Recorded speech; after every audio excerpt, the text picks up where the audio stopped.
그는 한 분 예수 그리스도밖에 없음을 고백합니다. 네. 찬송가 79장 찬송드리겠습니다.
예, 정영식 장로님, 우리 대표서 기도해 주시겠습니다.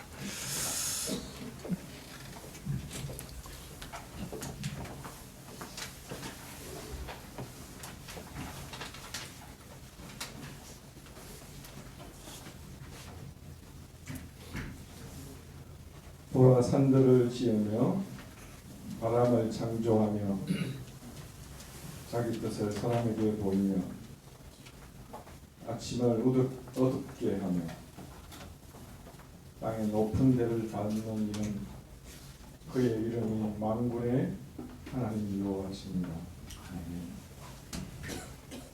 하나님 만물을 창조하시고 다스리시며 역사를 주관하시는 하나님, 오후에 함께 모여 하나님께 예배하는 자리로 나아갑니다. 하나님 저희를 불쌍히 여겨주시고 받아주시옵소서. 하나님 이 나라가 큰 혼란과 어려움에 빠져 있습니다. 먼저 우리를 되돌아보게 하여 주시기를 구합니다. 하나님을 믿는다고 고백하는 우리의 삶을 예수님의 피값으로 사신 이 나라 교회의 모습을 돌아보게 하여 주옵소서. 하나님보다 더 높이 두고 하나님보다 더 사랑하는 것이 없는지 돌아보게 하여 주옵소서. 그리고 형제와 이웃에 대한 우리의 삶을 되돌아볼 수 있기를 주여 소망합니다. 이 큰 혼란과 어려움이 우리와 교회의 불의에서 비롯된 것이 아닌지, 경건의 모양은 있으나 경건의 능력은 없는 우리의 삶에서 비롯된 것은 아닌지 우리에게 참된 깨달음을 주시기를 간절히 구합니다. 그 깨달음에 겸손하고 정직하게 순종할 수 있기를 소망합니다.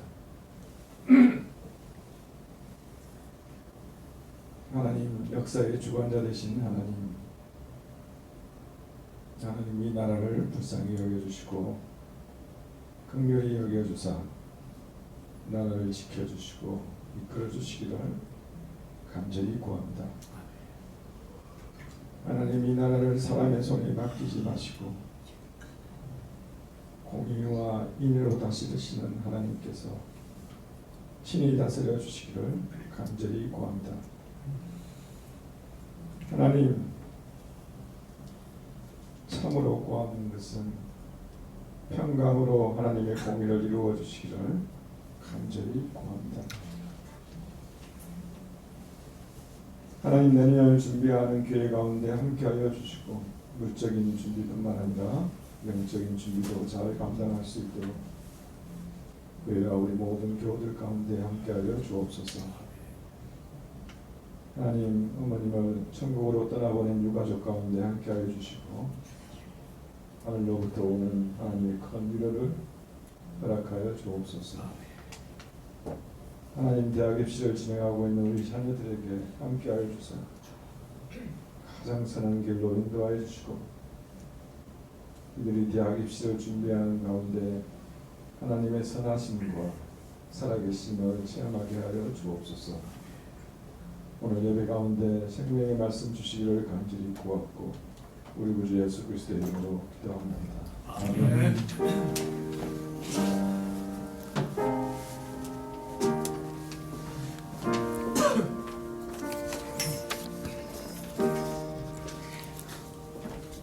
예, 말씀은 요한복음 7장 14절부터 17절까지 말씀입니다.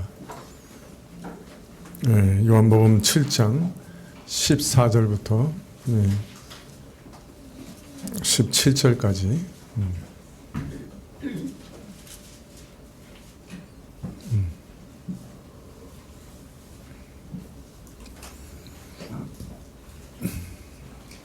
예, 요한복음 7장 14절부터 17절까지.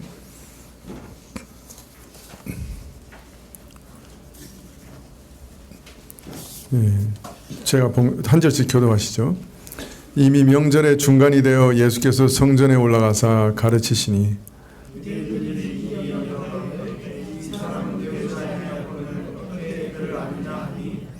예수께서 대답하여 가라사대 내 교훈은 내 것이 아니요 나를 보내신 이의 것이니라.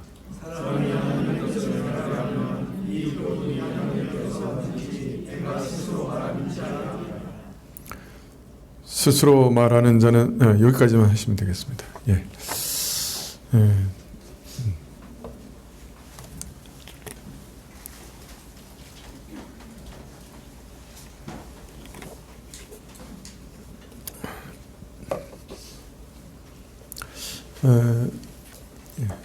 예수님께서 오병이의 표적 등 수많은 이적을 행한 것을 지켜본 그 형제들이 예수님께 권유합니다.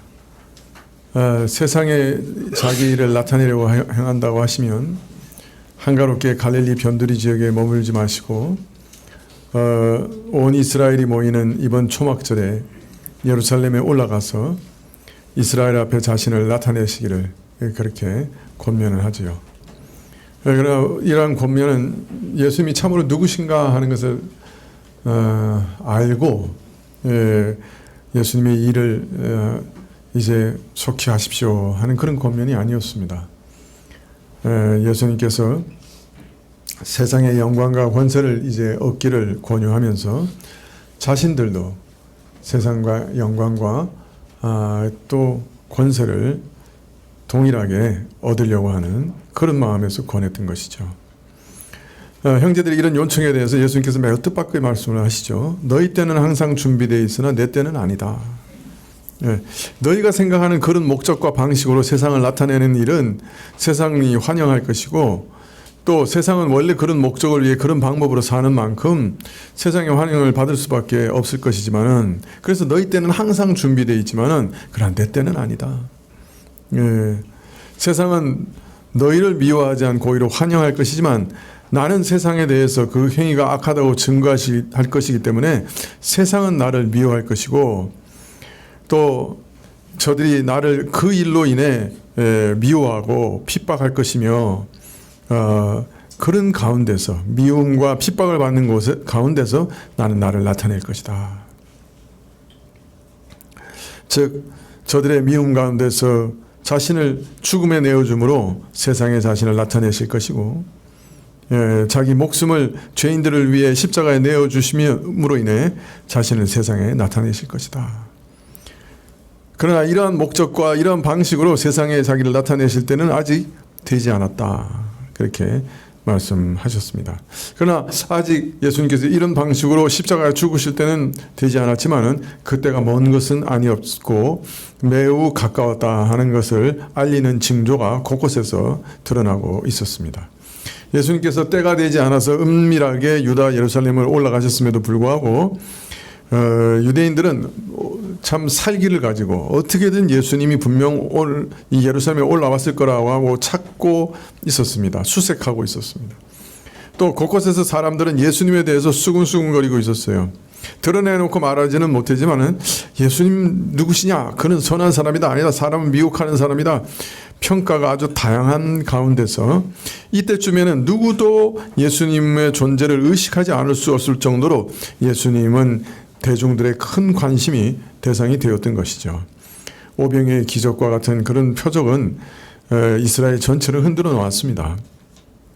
그리고 과연 이분은 누구신가, 어떤 분이신가 하는 질문을 이제 누구도 피해갈 수 없게 됐던 것이죠.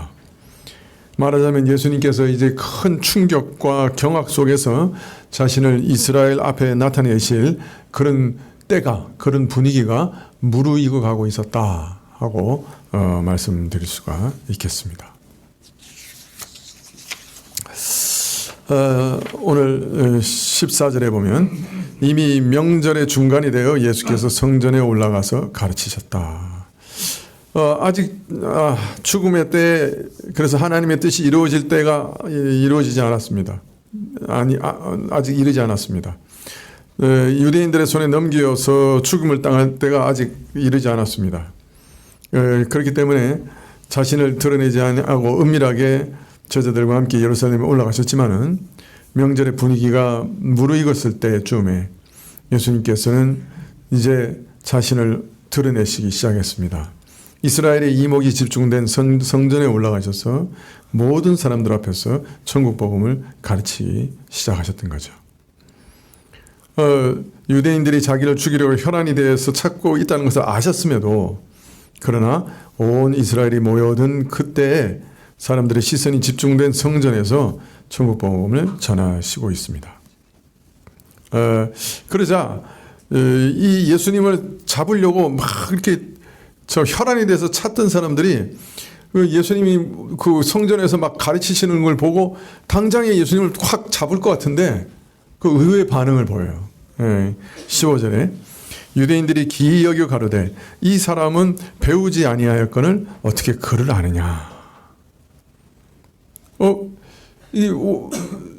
분위기상으로는 이 사람들이 그냥 당장에 그냥 여기 예수 저기 있네, 저 성전에 있다, 야 다 동원해서 잡으러 가자. 그래가지고 그냥 확 덮쳐서 잡을 것 같은데 아주 이상한 반응을 보이는 거예요. 응? 야, 저 사람은 배우지도 않았는데 어떻게 저렇게 가르치지? 죽이려고 결심해서 예수님을 이제 막 노리고 있는데 예수님께서 성전에서 가르치시는 말씀을 그래도 안 들을 수는 없잖아요. 그죠? 듣게 됐단 말이에요. 예. 그러니까 갑자기 그 듣는 순간에 기이한 생각이 드는 거예요. 잡아야 되겠다는 생각보다 먼저 드는 생각이 있는 거예요. 그건 뭐예요? 야, 저 사람 배우지 않았는데 어떻게 저런 말 하지?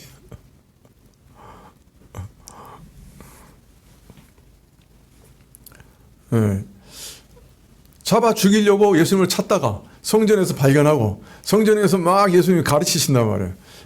잡아 죽일 기회를 틈타고 있었지만은 어떻게든 예수님 말씀하시는 걸 듣게 됐고, 그런데 그 말씀을 듣자 이 사람들의 반응이 뭐예요? 어떻게 저런 얘기를 다 하지? 배우지 않았는데? 이런 반응을 보이는 거예요. 네. 어떤 면에서 참 뜻밖의 반응이라고 할 수 있겠죠. 네, 그러나 이런 반응은 이게 처음이 아니었어요. 예수님께서 가버나움 회당에서 가르치실 때도 뭐래요? 사람들이 그 가르침을 듣고 야, 참 권세 있는 자 같고 우리 가르치던 그냥 그 옛날 선생들 서기관들하고 너무 다르네. 이렇게 생각을 했습니다. 그래서 그 교훈에 다 놀랐다고 마가복음 1장 21절에 기록하고 있어요. 예수님의 가르침이 그동안 자기들이 배웠던 선생들하고는 어딘가 다르다고 하는 강렬한 인상을 받았던 거예요. 근데 이 사람들도 그런 인상을 받았고 충격을 받았던 거예요. 그래서 놀라움을 표시하되 이 사람은 배우지 않았는데 어떻게 글을 알지? 이렇게 스스로 질문하게 된 거죠. 근데 여기서 글이라고 하는 말은 굉장히 다양한, 그러니까 의미 스펙트럼이 굉장히 넓은 단어예요. 편지라는 말도 이 단어로 쓰고요. 여기 이제 문자로 쓴 글도 이 단어로 쓰고요. 또 성경이라는 말로 쓸 때도 있고, 학문 또는 지식이라는 말을 표현할 때도 쓰는 말이에요.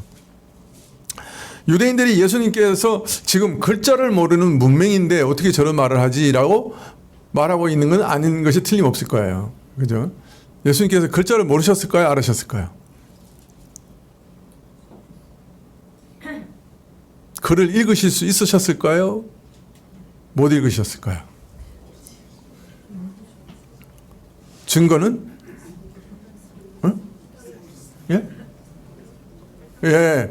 회당에 가셔가지고 성경을 줄 때 그 성경을 가지고 읽으셨죠. 예. 또 바로 8장에 바로 다음 장에 나옵니다만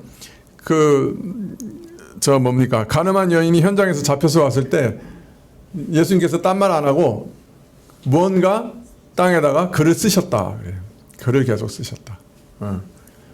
그러니까 읽고 쓰실 수 있으셨죠.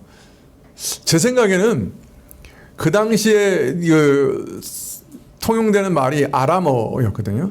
예수님이 아람어로 종종 얘기했어요. 달리다꿈 이런 거 다 아람어잖아요. 엘리 엘리 라마 사박단이 십자가에서 돌아가실 때 말씀하신 것도 아람어거든요. 이게 아람어도 하셨던 것 같고요. 근데 아마 헬라어도 하셨던 것 같아요. 헬라 사람들이 와서 예수님께 뭐 얘기를 하고, 물론 이렇게 중간에 이렇게 사람을 넣어서 하기도 했지만은, 그 당시 또 라틴어도 이렇게 많이 있었거든요. 예.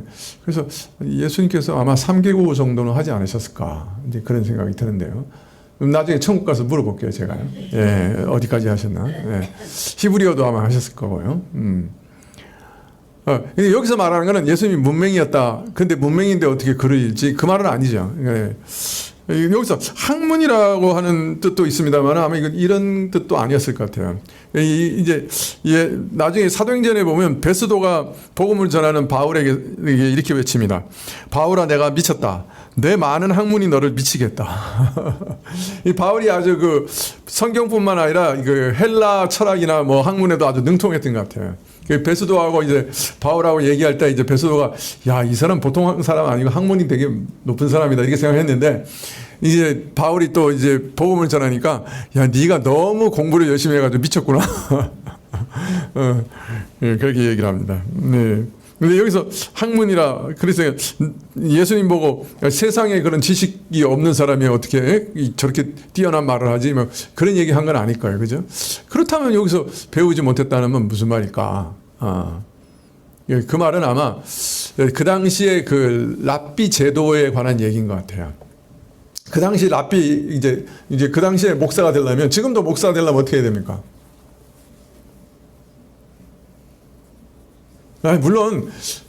예전에 미국에 이민 가는 집사님 두 분이서 김포공항에 출발할 때는, 그때 김포공항이거든요. 김포공항에 출발할 때는 집사님이셨는데, LA에 내리실 때 서로 머리에 손 얹고 안수해가지고 목사로 내리셨대. 뭐 그런 얘기 내가 듣긴 했지만은, 그러나 하여튼 통상 우리가 목사가 되려면 신학교에 가서 배우죠. 신학교에 가서 오랫동안 배우고, 그 다음에 시험을 많이 봅니다. 노회에서도 보고 총회에서도 보고 시험 본 다음에 이제 이렇게 서로 이제 목사님들의 안수를 받는 거예요. 그래서 이 안수는 어떤 면에서는 저기 사도 때부터 내려온 안수예요. 그 안수가 끊이지 않고 계속 후계자를 세우는 안수로 내려온 거예요. 예. 그래서 이게 이제 우리가 안수례라고 하는 건 굉장히 중요하죠. 그러니까 사도로부터 내려온 전통을 계속 이어받아서 이제 안수를 받는 거죠. 그래가지고 안수 받아서 그 다음에 이제 목사로 소임을 감당하는데요. 랍비도 마찬가지예요.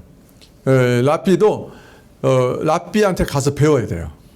그래가지고 랍비로부터 보통 8년 이상 배웠다 그래요. 근데 이제 이 랍비들이 대단한 건요. 이제 목사들은 그래도 이제 사례를 받잖아요. 이 랍비들은 사례를 안 받았어요. 그래가지고 자기가 일을 하면서 또 랍비를 찾아가서 배우기도 하고 나중에 랍비가 돼서 가르칠 때도 자기 정규적인 직업을 가지고 그 일을 했어요. 대단한 거죠, 사실 이 사람들은. 그러니까 대단한 그 말씀에 대한 헌신이 없으면 이렇게 하기 힘들죠.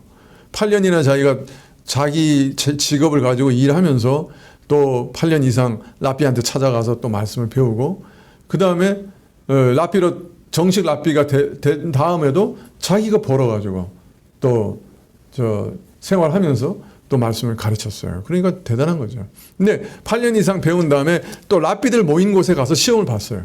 그래가지고 랍비들의 인정을 받은 다음에 랍비로 이제 정식으로 사역을 시작하는 거예요. 근데 예수님께서는 랍비들한테 배운 적이 없어요. 그래서 그 당시 사람들도 제일 이렇게 이상하게 생각한 거는 저 사람이 그 나사렛 시골에서 갑자기 어느 날 등단하더니 랍비한테 배우지도 않았는데 랍비 노릇하네. 이것이 그 전통적인 사람들한테는 큰 반감을 불러일으키는 일이었죠. 요새도 목사가 자기가 목사야 그렇게 얘기하면서 막 설교하는데 신학교를 나온 적이 없어. 혼자 갑자기 나타나서 자기 스스로 막 목사라고 막 하고 있는 거예요. 그러면 우리 같이 신학교 나온 목사들은 어떻게 생각할까? 네? 저거 아시아나 항공에서 안수받은 자야.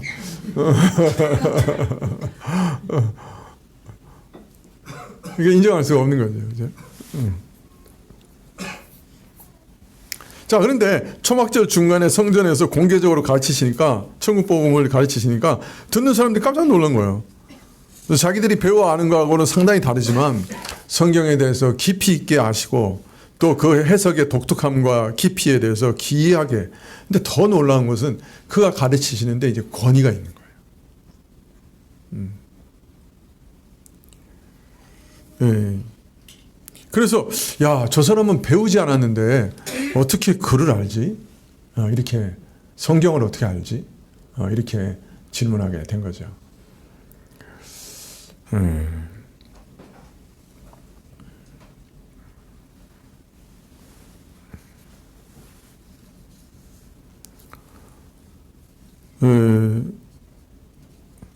이들은 예수님께서 정규적인 교육은 받지 못했지만 랍비에게 배우지는 않았지만은 스스로 독학을 했든지 어떤 방법인지 모르지만은 예수님이 전하시는 그 말씀 속에서 독특한 권위를 그리고 깊은 성경 이해 그리고 참 아주 기이한 지식들 성경에 대한 그래서 묻지 않을 수가 없었던 거예요. 어떻게 저분이 교육을 안 받았는데 랍비 교육을 안 받았는데 신학교를 안 나왔는데 어떻게 저렇게 권위 있게 설교를 하고 말씀을 잘 전하고 성경을 깊이 있게 해석을 하지?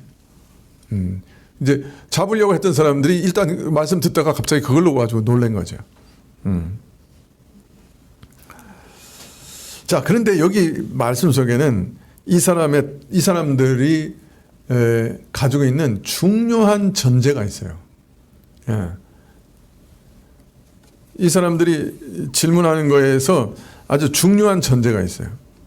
기이 여겨 가로되 이 사람이 배우지 아니하였거늘 어떻게 글을 아느냐. 그러니까 다른 말로 말하면 예수님이 배우신 그 모든 거는 출처가 어디라고 생각한 거예요. 예? 랍비 교육을 안 받았다 할지라도 이 출처가 어디라고 생각한 거예요? 글을 읽었다. 예. 물론 성경을 읽었다 그런 말은 되겠지만은 또는 성경의 장로들의 유전이나 뭔가 글을 읽고서 깨우쳤다 이렇게 생각한 거예요. 여러분 어떻습니까? 우리가 지금 이해하는 모든 정보는 거의 어디서부터 오는 겁니까? 다른 사람의 말이나 글로부터 오는 거죠. 그죠? 예, 사실 신학교 3년 동안 공부하고 나서 딱 제가 내린 결론은 뭐냐면, 이제 교회 안에서 어떤 문제가 발생할 때 어느 사람의 어떤 책을 보면 된다는 걸 배우고 나왔구나. 근데 문제는 아직 그 책을 읽지는 않았어. 그 신기해요. 이거 신학교를 딱 졸업하고 나오잖아요. 그러면 이런 질문이 나오면 어떤 책을 보면 답할 수 있겠다 하는 정도 배워 나가요. 근데 문제는 그 책을 다 읽지는 아직 못했어요. 심지어는 평생 읽어야 돼. 평생 읽어도 다 못 읽을 수도 있어. 제가 저 책장에 책들 엄청나게 꽂아놨잖아요. 처음 우리 교회 처음 방문하는 신자들이 처음 묻는 것 중에 하나가, 목사님 이 책들 다 읽으셨어요? 다 읽었을까요, 제가? 한 반쯤 읽은 것 같아요. 거기 있는 거. 반도 못 읽은 것 같아요. 근데 문제는 요새 제가 이제 무슨 행사 때문에 돌아다니는데 왜 이렇게 책을 많이 주는지 모르겠어요. 목사라고. 하여튼 요새 1년에 책을 뭐 한 20권 이상 받는 것 같아요. 근데 그거 읽을 시간이 없어요. 제가. 이제 큰 문제죠. 책은 막 선물을 주시는데, 하나님 막 읽으라고 막 주시는데 제가 읽을 시간이 없는 거죠. 예. 하여튼 문제는 이 사람들은 예수님의 모든 지혜와 지식과 이런 권위 있는 설교의 근원이 글을 통해서 읽은 것으로 지식을 습득하고 그래서 가르치신다고 생각한 거예요. 이미 그게 전제가 돼 있는 거예요. 다들 그렇게 하니까, 다들 그게 원리니까 그런 방법으로 했을 거야 라고 생각하는 거죠. 자, 그러나 예수님께서는 이들의 전제와 이들의 질문에 대해서 전혀 다른 얘기를 하십니다. 16절에 한번 보십시오. 예수님은 이러한 이들의 질문에 대해서 뭐라고 대답하셨습니까? 예수께서 대답하여 가라사대, 내 교훈은 내 것이 아니요 나를 보내신 이의 것이니라. 여러분, 먼저 이 말씀은요, 예수님이 자신이 배우고 깨달은 그 지식 습득 과정이 어떻다는 거예요? 글을 읽어서 습득했다는 거예요? 아니면 다른 방식으로 습득했다는 거예요? 다른 방식으로 습득하셨다는 거예요. 어떤 방식으로? 하나님이 친히 가르쳐 주신 방식으로. 이게 우리 같이 글과 그죠? 혹시 성경을 읽으셨다 해도 그 글을 통해서 읽은 지식이 아니라는 거예요. 그 성경을 통해서 하나님이 친히 가르치셔서 배운 거라는 거예요. 그러니까 하나님의 친히 가르치심이라는 것이 전제되어 있는 거예요. 하나님의 예수님의 깨달음 속에는. 네. 그래서 뭐라고 얘기하시는 거예요? 나의 가르침은 내 것이 아니고 나를 보내신 이의 것이다 라고 말씀하고 계시는 것이죠. 예수님이 지금 가르치시는 내용은 사람의 글을 배우는 수준, 사람이 그 글을 깨닫고 연구하고 그래서 전하는 수준, 그래서 얻은 지식, 그 정도가 아니에요. 사람의 사색과 탐구와 배움과 가르침의 방식과 수준이 아니에요. 하나님께서 친히 가르치신 거예요.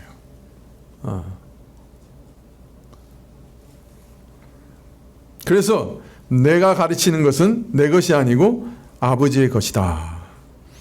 내가 연구하고 글을 읽고 묵상하고 깨닫고 습득한 어떤 탐구하고 사색한 배움과 그런 것이 아니라 하나님이 친히 가르치십니다. 자, 그런 다음에 또 자기는 누구의 보내심을 받았다 그래요? 하나님으로부터 보내심을 받은 자라. 이것은 하나님께서 선지자들을 보내서 가르치신 거하고도 또 다른 차원의 보내신 거죠. 나중에 더 분명하게 계속 말씀하지만 하나님 아들로서 보내심을 받아 외아들로서 오신 하나님 예수님께서 가르치시는 가르치심인 거죠. 그래서 예수님께서 지금 가르치시는 그 가르침의 내용은 매우 독특한 방식으로 하나님께서 친히 가르치시는 방식으로 예수님께서 받으신 거고, 예수님은 또한 하나님의 친히 보내심을 받아서 오셔서 그 말씀을 가르치고 계신 것이죠. 그래서 듣는 사람들이 놀랬던 거예요. 그 가르침의 권위에 대해서. 야, 지금까지 듣도 보도 못한 그런 가르침이다. 그리고 그 권위가 참 대단하다. 제가 그래서 이거 좀 신비한 얘기라 신학교에서요.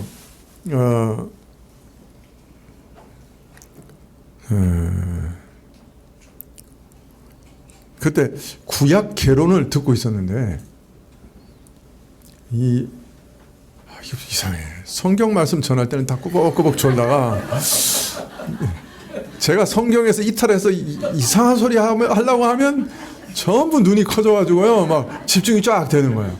이거 어떻게 해야 되는 거예요?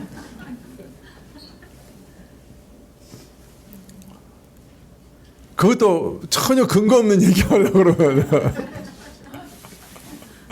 그런데 이제 그 구약 개관 가르치는 분이 역사란 무엇인가 하는 것을 딱 얘기하시면서 욥기에 대해서 얘기를 하시는 거예요. 그래서 욥기에서 어전회의 장면을 딱 가르치시면서 우리 인간의 역사가 우리 인간에 의해서 이루어지고 인간이 그 가운데 역사의 중추적인 핵심 멤버인 줄로 생각하지만 사실 인간의 역사가 결정되는 것은 인간 자신이 아니라 하나님의 어전회의다. 딱 그러시는 거예요. 근데 그 순간에 그 말을 듣는데 그 교실이 저는요 이렇게 환하게 진짜 빛나는 것 같았어요. 내가 이게 그 뭐랄까요, 그 서치라이트 속에 이렇게 확 비치는 것 같은 그런 느낌이 들었어요. 그냥 진짜 물리적으로도 그 교실이 환하게 빛나는 것이 느껴지는 거예요.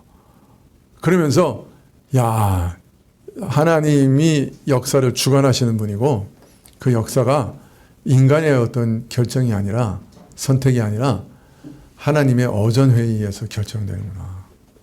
하나님께서 역사를 주관하시고 역사의 모든 것을 결정하시는 분이구나 하는 확신이 이게 확 들어오는 거예요.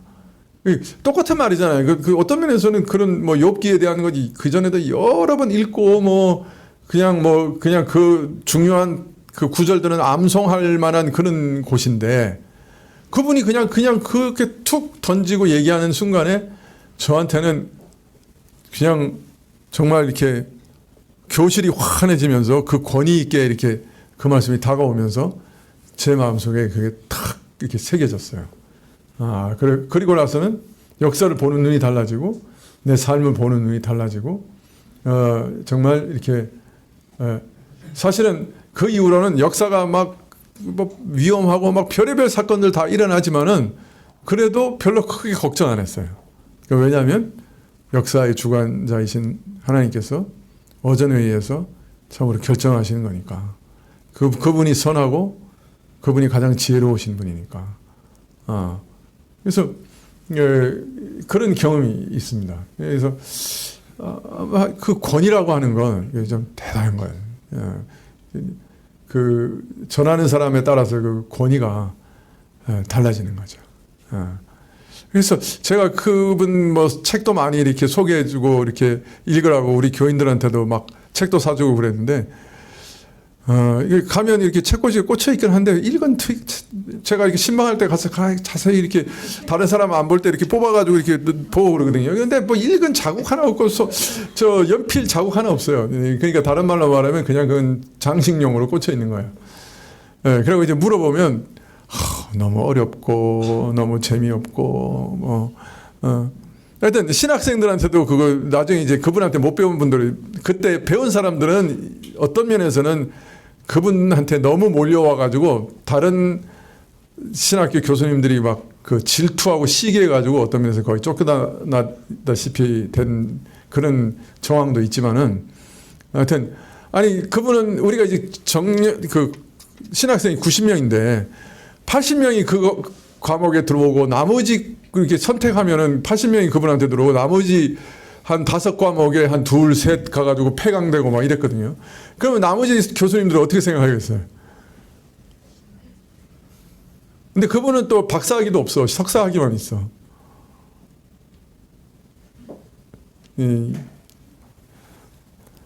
하여튼 내가 무슨 얘기하고 있는 거지. 근데 하여튼 듣는 사람들은 이렇게 큰 권위를 느꼈는데 그분 노트나 뭐 그분 책이나 이런 걸 소개해 주니까 그걸 못 느끼더라고요. 그냥 글로만 읽지. 근데 저는 그 권위를 이미 경험을 했기 때문에 그 책을 읽을 때도 달라요. 남다르게 권위 있게 다가와요. 그게. 예. 그래서 읽을 때 저는 큰 유익을 얻는데 소개해 준 사람들은 읽어보면 맨날 졸고 앉아 있어요. 그 후배 목사들도 마찬가지야. 내가 돈 들여서 사준 적도 꽤 되거든. 아니 내가 그 사준 책값만 해도 아마 기백은 넘어갈 거야. 그런데 사서 주면 전부 졸고 앉아 있어요. 너무 그냥 지루해서 못 읽겠다는 거예요. 아이 참 어떻게 할 도리가 없어요. 근데 예수님 말씀하실 때 똑같아. 어떤 사람은 권위 있게 받아들여. 어떤 사람은 저 이단 죽여야 돼. 이렇게 받아들이고 있는 거예요. 어쩔 수 없어요. 네. 받은 은혜의 분량대로 되는 거예요. 여러분 성경도 마찬가지예요. 네. 어떤 사람은 정말 목사님 성경은요 잠 안 올 때 읽으면 최고예요. 네. 20분 내에 잘 수 있어요. 네. 이런 사람이 있고요. 어떤 사람은 성경 읽으면서 목사님 정말 성경이 꿀과 같이 달고 송이꿀처럼 달다는 게 뭔지 알겠어요. 이런 사람들도 있어요. 똑같은 성경을 읽는데 왜 그럴까요?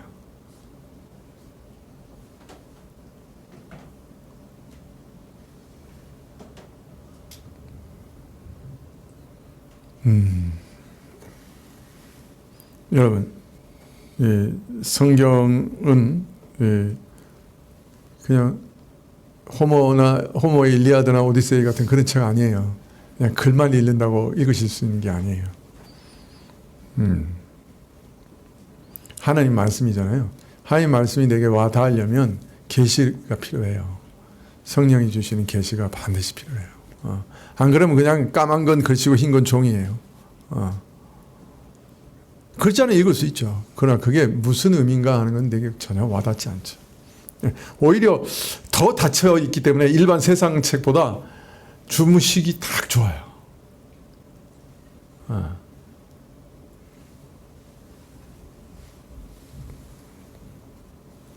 그래서 성령께서 열어주시도록 겸손하게 기도하면서 읽으셔야 돼요. 성경은 그런 책입니다. 겸손하게 기도하면서 읽으셔야 돼요. 자, 마지막으로 17절에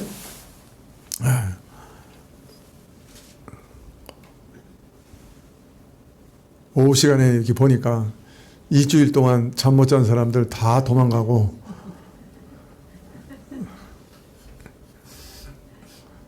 여러분은 어떻게 버티고 있는 거예요?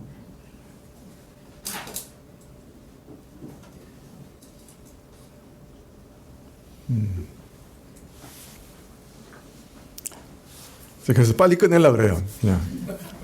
여러분의 그 육신의 피로를 생각할 때 내가 너무 길게 설교하는 건 잔인한 일인 것 같아.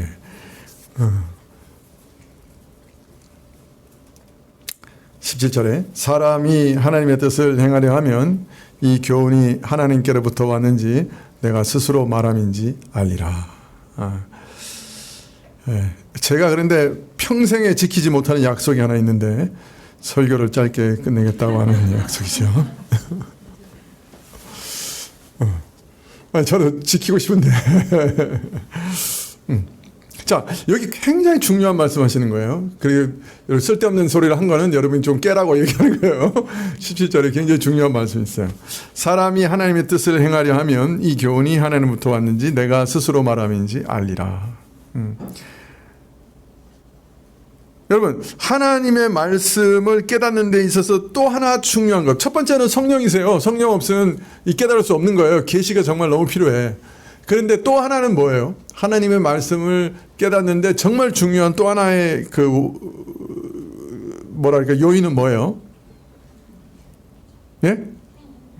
행하려고 하면, 다른 말로 말하면 하나님의 뜻을 행하려는 자원성이 하나님을 깨닫는데, 하나님의 말씀을 깨닫는데 굉장히 중요하다. 첫 번째는 성령께서 열어주셔야 돼.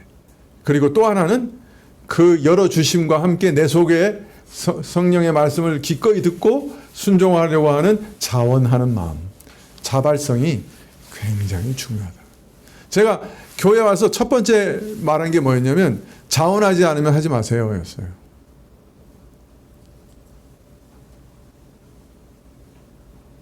그런데 그때 몇몇 분들이 정말로 진지하게 저한테 와서 목사님 그렇게 하시면 교회는 아예 안 돌아가요. 그렇게 아주 진중하게 오셔가지고 권면을 하셨어요. 걱정이 되셔가지고 감사하게 그 말씀 드린 이후에 한 28년, 29년 지났나요? 아직까지는 교회가 돌아가고 있어요. 감사한 일이에요. 여러분 자원성이라고 하는 건 굉장히 중요해요. 제가 성령이 아니시면 읽을 수 없다 그랬죠? 성령이 우리에게 임하시면 제일 먼저 우리에게 주시는 것이 자발성이에요. 내가 원하게 하시는 거예요. 원하지 않는데 우리가 무언가를 할 수 없는 존재예요. 우리는. 소도 아무리 물을 먹이고 싶어도 물가에 끌고는 갈 수 있어도 물을 먹일 수는 없어요. 자발성이에요. 소가 목말라야 먹는 거예요. 물도. 우리도 마찬가지예요. 내가 자발성이 없는데 무언가를 할 수 없어요. 우리는. 내가 하고 싶지 않은데 어떻게 합니까? 입맛이 없는데 어떻게 밥을 먹어요? 욕구가 없는데 어떻게 일을 해요? 억지로 하는 것? 뭐 심판이 두려워서? 이런 건 오래 가지 못해요. 정말 오래 가지 못해요. 1년 가면 정말 대단히 잘 가는 거예요. 그러나 자원하는 마음으로 하는 것은 정말 오래 갈 수 있어요. 일도 그렇지만 말씀을 깨달을 때도 목말라야 깨달아지는 거예요. 근데 성령이 제일 먼저 우리 말씀을 깨닫게 하실 때 제일 먼저 주시는 게 어떤 면 뭐예요? 자발성이에요. 목마른 거예요. 궁금한 거예요. 알고 싶은 거예요. 자, 그런데 하나님의 뜻을 알고 정말 하나님을 따라가고 순종하려고 하는 마음이 있으면 예수님 말씀을 들을 때 뭘 알게 된다고요? 아, 저건 하나님의 말씀이구나. 저분이 말씀하시는 것은 정말 하나님으로부터 온 말씀이구나. 하나님이 말씀하시는 거구나 하는 것을 알 수 있게 된다. 이거 하나님의 말씀이야 라고 안 가르쳐줘도 하나님의 뜻에 순종하고자 하는 자발성과 자원성을 가지고 이 말씀을 읽으면 아, 이건 정말 하나님 말씀이야 라고 깨달을 수밖에 없다. 첫 번째로 우리가 청결한 양심으로 하나님의 말씀을 듣고 따르려고 하면 그 양심에서부터 예수님의 말씀이 참으로 옳은 말씀이고 하나님의 뜻이다라고 하는 것을 확신하게 돼요. 다른 말로 말하면 예수님의 가르침이 우리 본성에 새겨져 있는 도덕성과 일치하고 부합한다는 것을 확인할 수가 있어요. 물론 우리 가지고 있는 도덕성은요, 양심의 부패로 인해서 온전치 못해요. 다 어그러져 있어요. 그런데 그렇지만 그 양심의 부패에도 불구하고 예수님의 가르침을 듣는 순간에 양심이 알아요. 아, 이거 하나님의 말씀이네 라는 걸 알아요. 자, 우리 인간은 외부에 드러나는 행위만 볼 수 있어요. 그래서 예를 들면 살인하지 말라고 했을 때 누가 칼로 찌르든지 도끼로 쳐서 죽이지 않으면 그 살인하지 말라는 계명에 저촉되지 않아요. 그러니까 외부적으로 사람을 해하지 않으면, 죽이지 않으면 되는 걸로 생각한 거죠. 그러나 우리 인간의 마음을 꿰뚫어 보시는 하나님은 사람을 미워하는 것도 이미 살인했다라고 말하고 계세요. 지난 한 주간 우리 살인 엄청 많이 했죠. 안 했어요?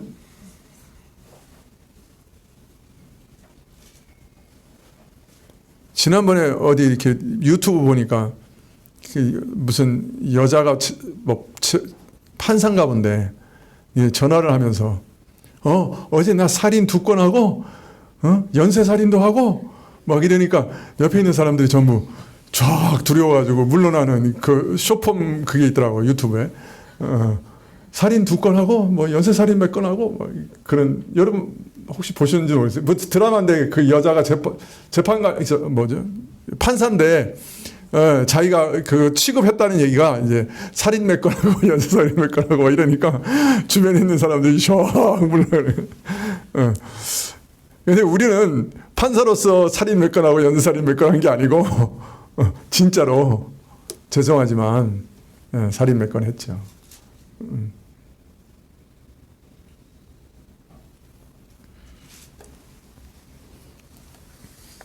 행위 이전에 마음을 보시는 그 분께서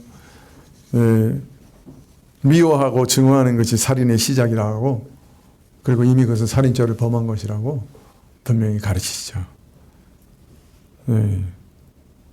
간음도 마찬가지죠. 일반 도덕적인 면에서는 실제로 부부의 대의를 버린 경우에만 간음죄로 인정하죠. 그리고 또 처벌하죠.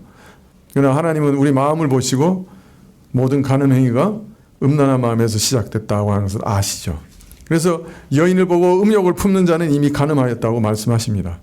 예수님의 이런 가르침을 들을 때, 그 교훈을 들을 때, 이것은 정말로 우리 마음까지 보시는 하나님의 말씀이다 하는 것을 우리 양심이 알죠.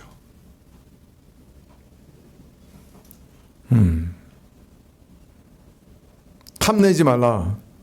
우리 마음을 훤히 보시는 하나님께서만 말씀하실 수 있는 계명이죠. 그죠?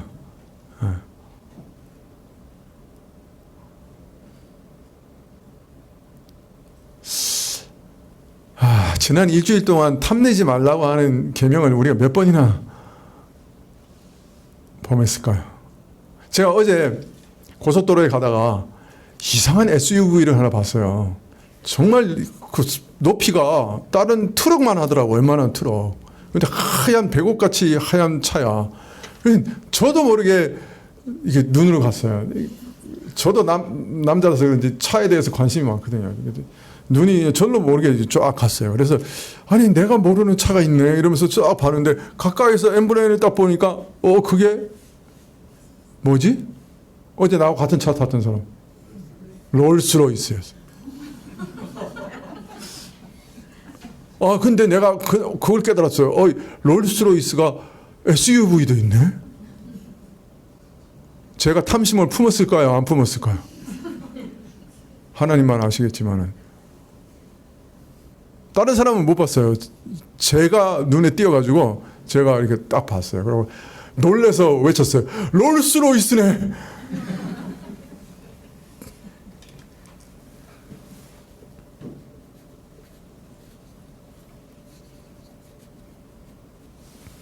마음을 보시는 하나님 앞에서 우리가 얼마나 많은 범죄를 행했는지 모르겠습니다. 그러나 그 계명 자체도 사람의 마음을 꿰뚫어 보시는 하나님 아니시면 주실 수 없는 계명, 사실은. 그것을 가르치시고 계시. 그것을 우리 양심이 들을 때, 정말로 하나님의 말씀을 순종하려고 하는 사람들에게는 이거 하나님 말씀이다. 하나님 아니면 이 말씀 하실 수 없다. 깨닫게 되는 거죠. 예수님이 주신 말씀이다. 하나님부터 온 거다. 또 예수님 말씀에서 사람 눈에 보이지 않는 하나님의 뜻을 예수님만 가르칠 수 있는 게 있으셨어요. 우리가 감각할 수 없는 우리 경험 영역 밖에 있는 것, 하나님께서 참으로 우리에게 바라시는 것이 무엇인지 예수님만이 가르쳐 주시는 게 있어요. 요한복음 3장 16절에 하나님이 세상을 이처럼 사랑하사 독생자를 주셨으니 이는 저를 믿는 자마다 멸망치 않고 영생을 얻게 하려 하심이라. 여러분, 세상을 보고 하나님이 나를 사랑하신다는 그런 생각을 가질 수 있을까요? 약육강식의 세상, 홍수와 지진과 그죠? 전쟁이 가득한 세상을 보면서 하나님 나를 너무 사랑하셔. 이렇게 계시를 받을 수 있을까요, 우리가?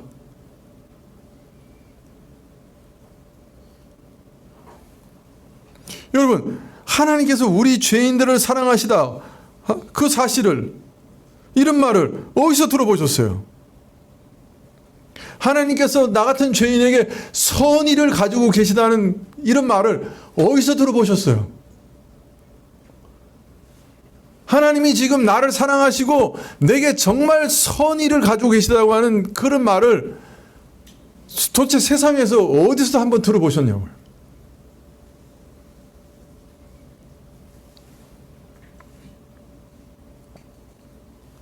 또 우리 마음속에 늘 양심을 짓누르는 그런 죄의식을 이기고 심판에서 벗어날 길이 있다고 누가 알려줬어요? 하나님께서 그 일을 위해서 외아들까지 죽이셨다는 사실을 누가 알려줄 수 있어요? 이런 계시를 어디서 우리가 얻을 수 있어요?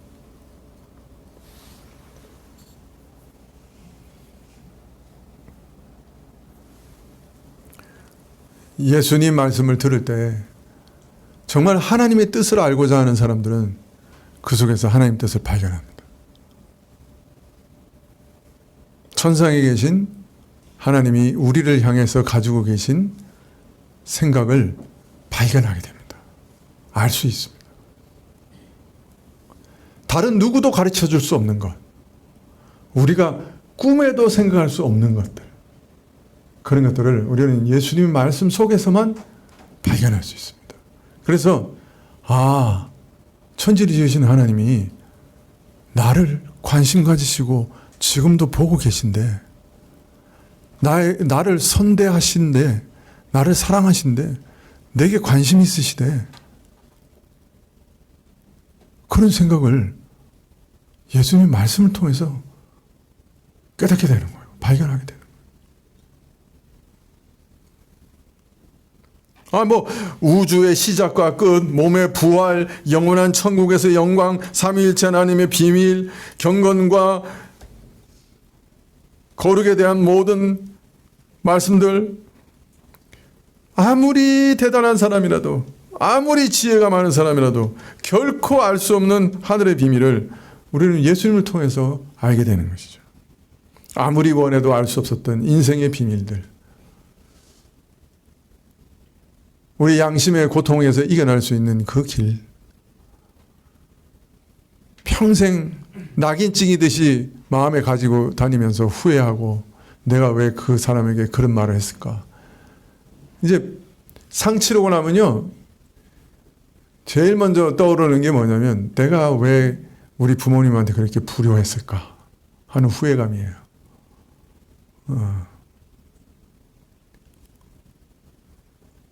근데 그 죄도 해결되고 용서받을 수 있는 길이 있잖아요. 그걸 누가 가르쳐 주세요? 예수님 가르쳐 주세요. 이제는 도무지 해결할 수 없는 그런 죄도, 그죠? 갚을 길 없는 죄도 누가 해결하게 해주세요?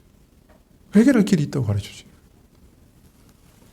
자, 무엇보다도 요한복음 6장 28절 이하에 보면 저희가 묻되 우리가 어떻게 해야 하나님의 일을 하오리까? 예수께서 대답하여 가라사대 하나님이 보내신 자를 믿는 것이 하나님의 일이라. 내가 하나님의 일을 진짜 하고 싶으면 예수님께서 전하시는 하나님 말씀이 하나님의 말씀이고 예수님을 믿게 하시는 그 말씀이다 하는 것을 알 수가 있어요. 하나님의 일이 뭐라고요? 예수님을 믿는 것이 진정 하나님의 일이라고 그랬어요.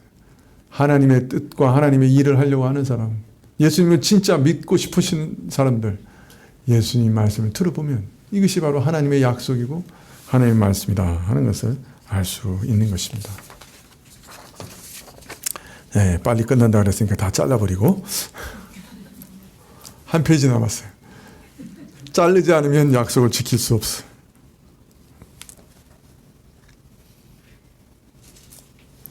네, 예수님은요, 이 비밀을 단순히 지식으로 알리신 게 아니고 자기 몸을 통해서 실현하시고 나타내 보이시고 완성하신 분이에요. 예, 말로만 아니라 자신의 몸으로 실천해 보이셨어요. 그래서 이 사실을 어렴풋하게 깨달은 베드로는 오병이어의 기적 이후에 그 오병이어의 기적을 설명하시는 예수님의 말씀을 듣고 내 피가 생명의 내 몸과 피가 생명의 양식이라고 하시는 그 말씀을 이해하지 못하고 많은 제자들이 떠나갈 때 너희도 떠나가려느냐 할 때 베드로가 제자들을 대표해서 이렇게 얘기합니다. 요한복음 6장 68절에 주여 영생의 말씀이 계시오매 우리가 네게로 가오리까. 우리가 주는 하나님의 거룩한 자이신 줄 믿고 알았삼나이다. 참 대단한 고백을 하죠. 영생의 말씀이 여기 계시오니 우리가 네게 가오리까. 예수님의 말씀을 마음을 열고 듣는 모든 사람마다 이렇게 고백하게 될 겁니다. 영생의 말씀이 여기 계시오매 우리가 어디로 가오리까. 이 고백이 저와 여러분의 고백 되시기를 축원합니다. 기도하시겠습니다.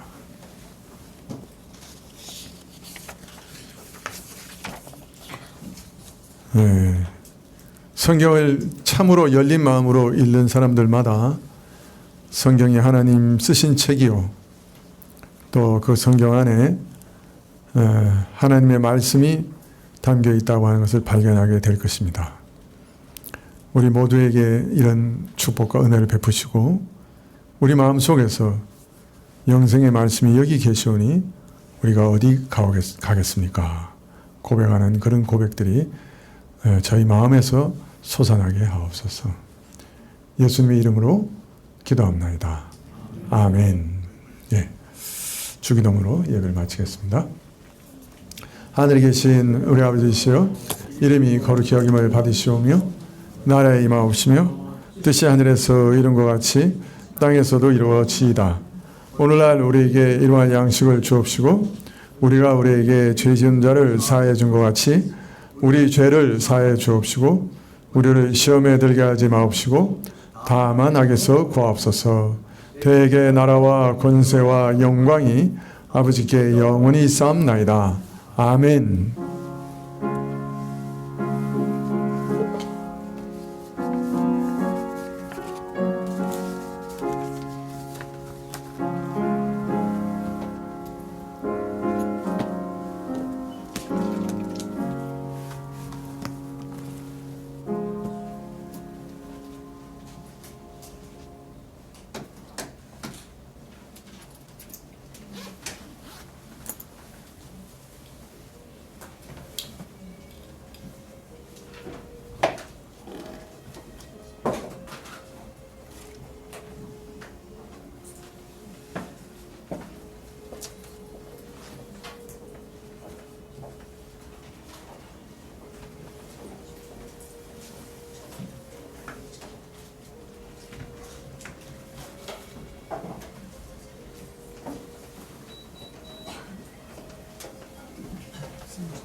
정말요.